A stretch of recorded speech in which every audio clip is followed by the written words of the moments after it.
ମୁଁ ଆପଣ ମାନଙ୍କର ନା କଣ? मनोज कुमार पंडा ସମସ୍ତେ କରେ। ଯାର ନା ସେ କହିବ ମୁଁ କହିଲେ ହେଲା ନା ଓଡ଼ିଆ ଭାଷା ଏବଂ ସାହିତ୍ୟର ସମ୍ବନ୍ଧିତାକୁ ସକ୍ରିୟ ଭାବରେ ପ୍ରୋତ୍ସାହିତ ଏବଂ ପାଳନ କରିବାକୁ ପ୍ରତିବଦ୍ଧତା ଦୈନିକ ଜୀବନରେ ନିଜ ମାତୃଭାଷା ବ୍ୟବହାର କରି ମୁଁ ଅନ୍ୟମାନଙ୍କୁ ମୋର ଭାଷା ସହ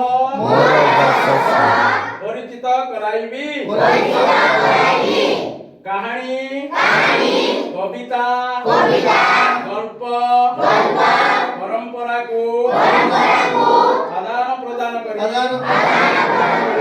ତା ମାଧ୍ୟମରେ ମୁଁ ଆମ ରାଜ୍ୟ ଓଡ଼ିଶାର ଗଳିକନ୍ଦିରେ ବ୍ୟବହାର କରିବା ପାଇଁ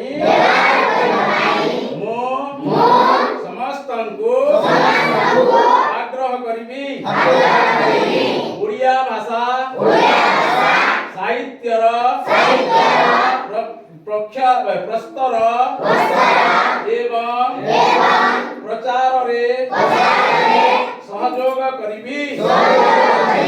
ମୁଁ ଏତିକି କହି ଶପଥ କରୁଛି ଯେ ଆଜିଠାରୁ ଓଡ଼ିଆକୁ ଓଡ଼ିଶାର ଜନସାଧାରଣଙ୍କ ପାଖରେ ପହଞ୍ଚେଇବି।